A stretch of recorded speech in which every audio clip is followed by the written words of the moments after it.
This is the FOXWELL NT624 Elite Professional Scanner. It's an OBDII scan tool for cars, but this is what I like to call a higher level scan tool. It does a lot more than your very basic ones. Let's unbox it. It's almost a shame they put this cardboard around it because that's a nice looking blow molded case. Really nice case for it. So let's go and open that up. In the box you get the quick start guide as well as the user's guide. Here is the scan tool itself. This is not a touch screen, but it is a large screen. Nice clicky buttons. Every single one of them, including the directional pad there, is very nice. USB cable for connecting to the computer, USB to mini USB. The OBDII connector here to a D-shell connector, which will plug into the scan tool there. And they also give you this curious looking little item. And if you open that up, it just looks like a USB dongle. Nothing special about it until you take a closer look and find it's actually a micro SD card reader. Your micro SD card slips in right there, and then the whole thing plugs in the USB port.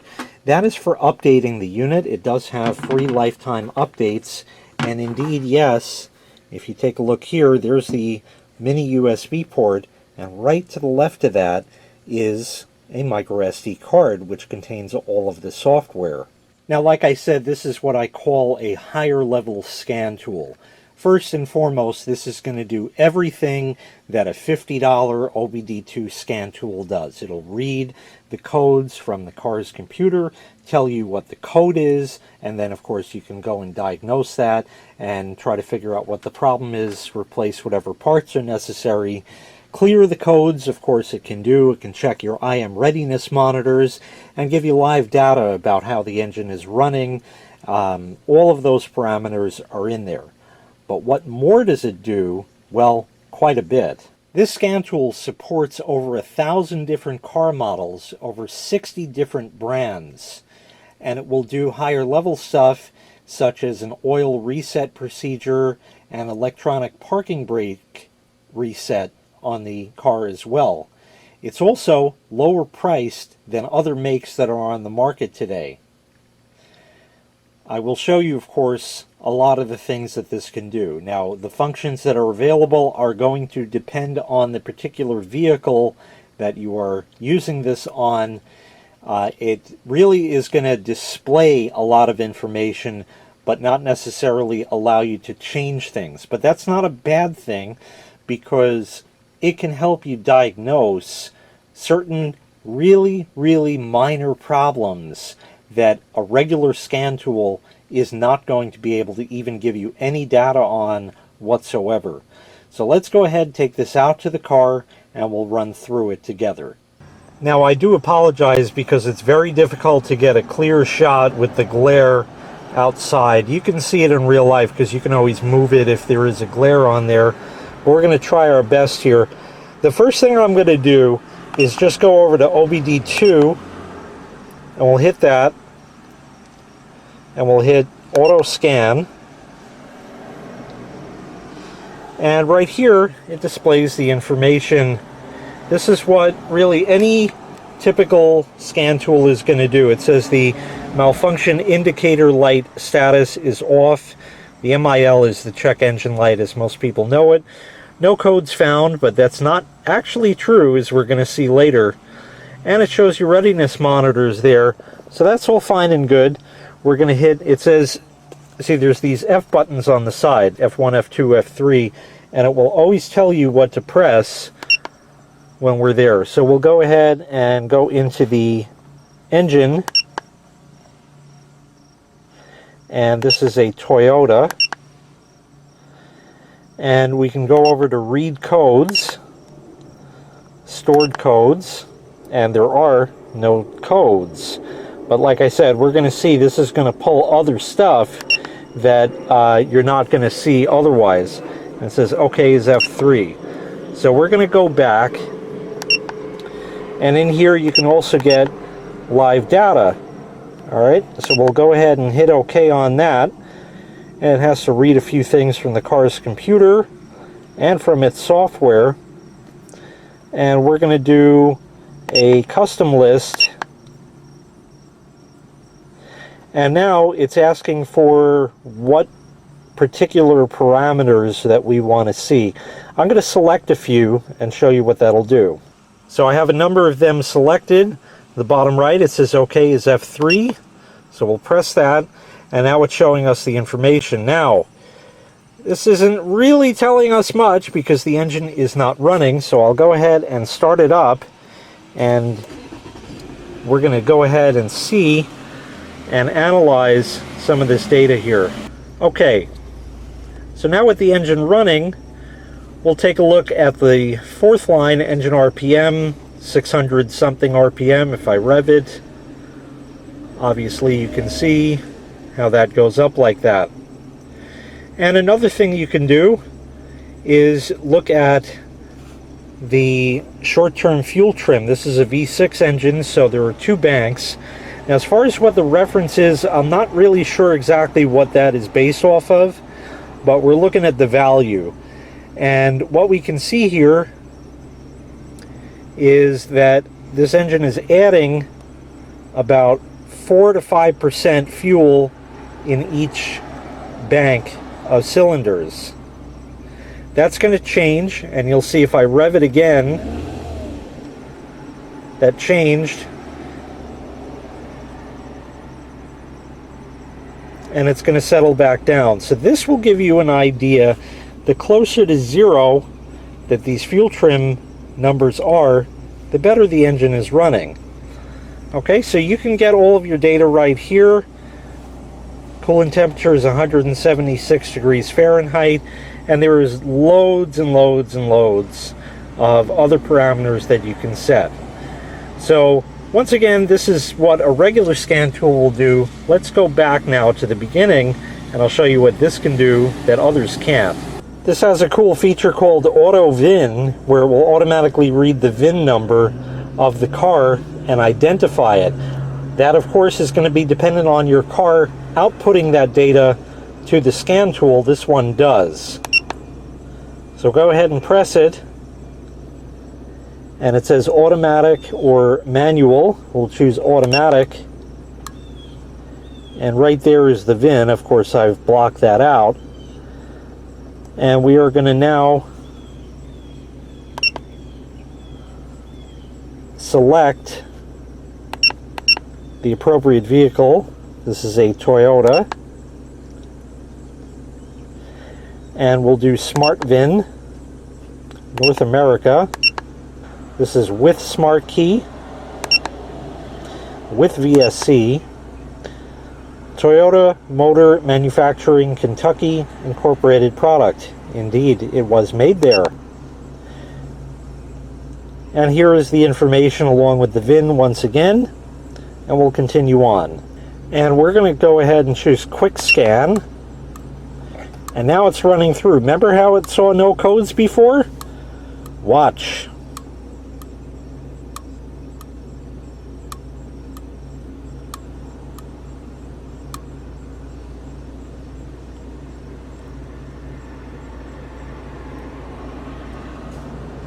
Oh, indeed, it found a tire pressure monitor fault and an air conditioner fault.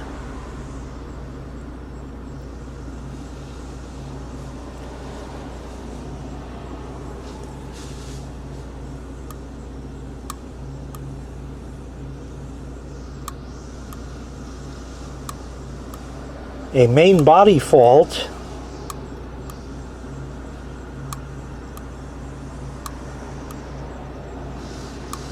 A sliding roof fault.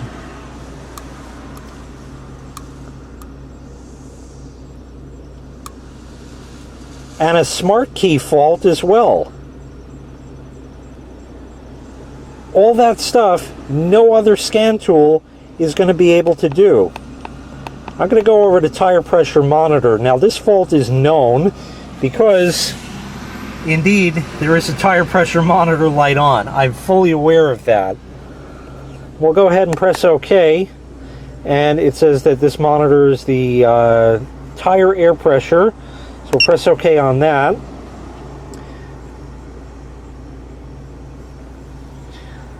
And once this comes up, it's going to give us a plethora of information that the car will not tell you, at least this particular model. Some models will, but this particular one just does nothing more than show the particular idiot light on the dash.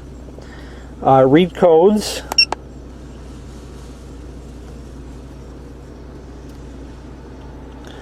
It says cannot receive data from the transmitter. Initialization uncompleting. Yeah, that's true. We'll go back and we'll go over to live data. All. And now I'm going to go ahead and select some of these items. So let's take a good look at this here. It has 4 registered ID codes. Now it is a bit slow to scan, to scroll rather.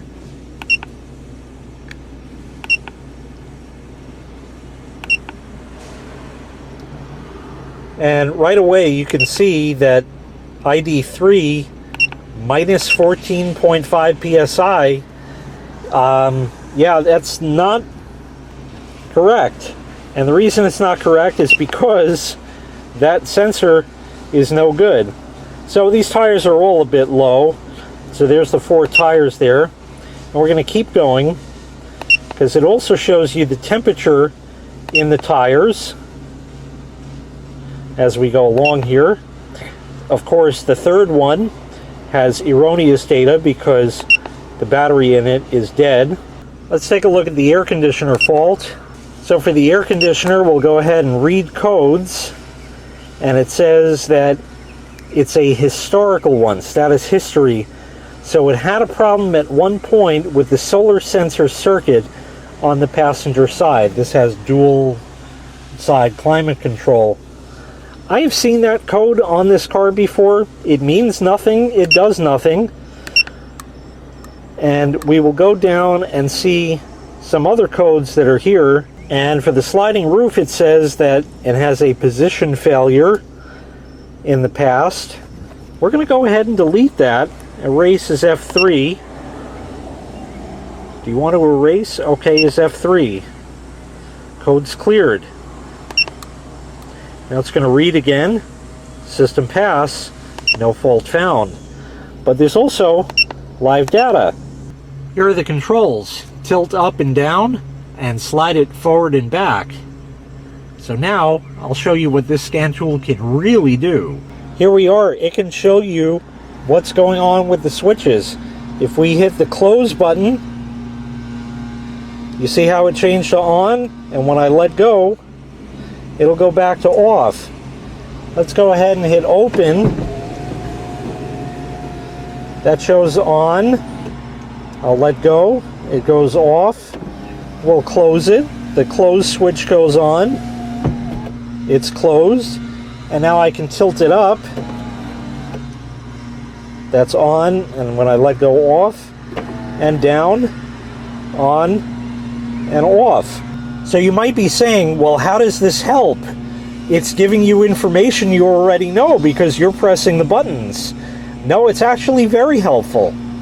Because if you're trying to diagnose a problem with the sunroof, for example, and you're hitting a switch here, and the computer is not getting that signal, it's going to show that. And then you're going to know that it's going to be a problem between the switch and the computer. It could be a cut wire or perhaps a bad switch.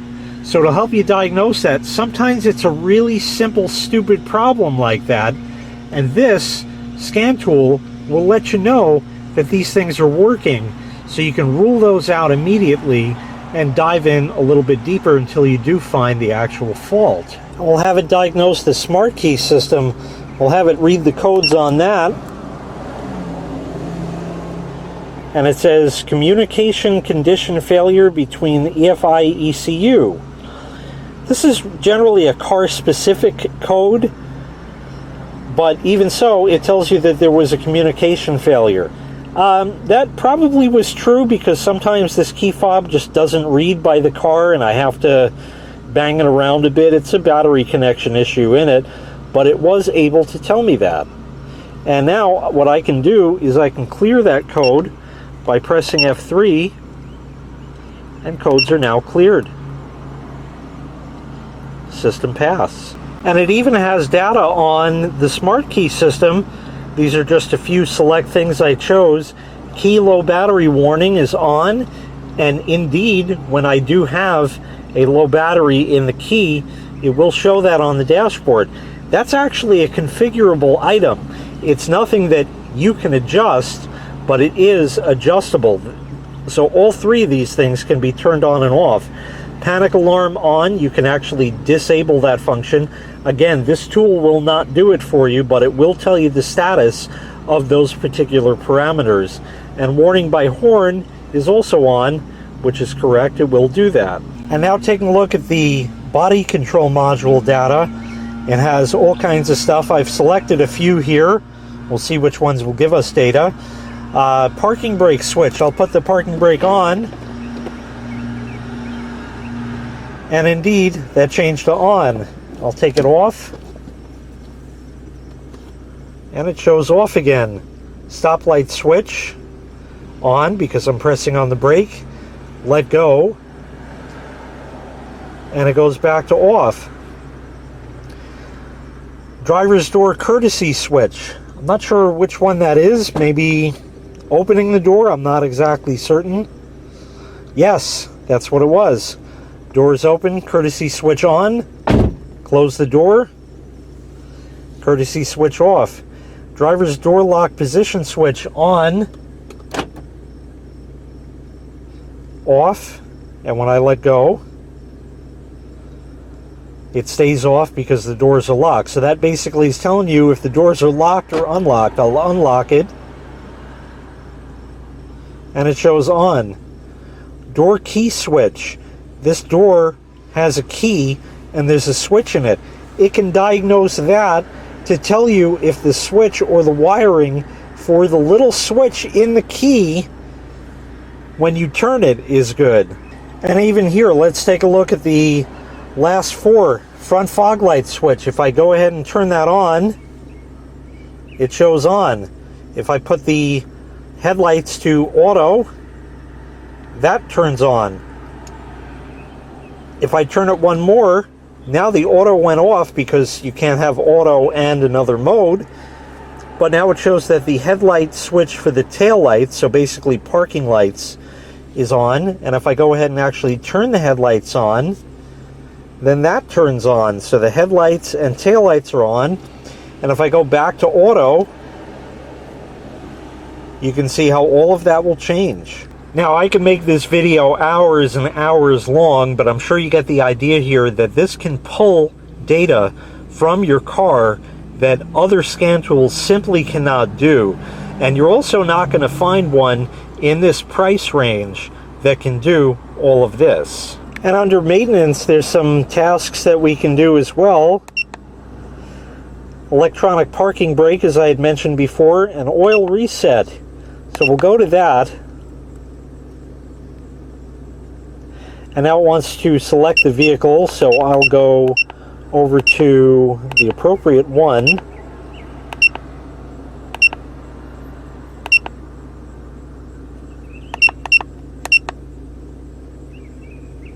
And this is a Camry.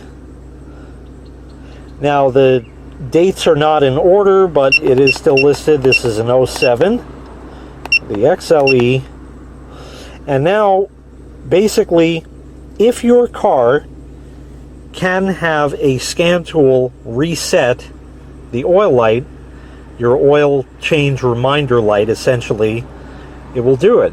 In a vehicle that it cannot do that with, such as this one, it tells you exactly what to do, all of the steps to take to clear that. So if you change your oil yourself, it'll tell you how to reset it here using the odometer switch to change the display and things like that. So you can see there's tons and tons and tons of information that this scan tool can pull that other ones cannot. So really gives you a much better sense of what might be going on with your vehicle than you can otherwise tell from a cheap scan tool. And again, this can do all that still at a lower price than most of the competition. So once again, this was the FOXWELL NT624 Elite higher level OBDII Scan Tool. If you'd like to purchase this item, I'll leave a link in the video description where you can find the item available for sale on Amazon. Thanks for watching. Make sure you click like, make sure you click subscribe, and take care. We'll see you next time. Bye-bye.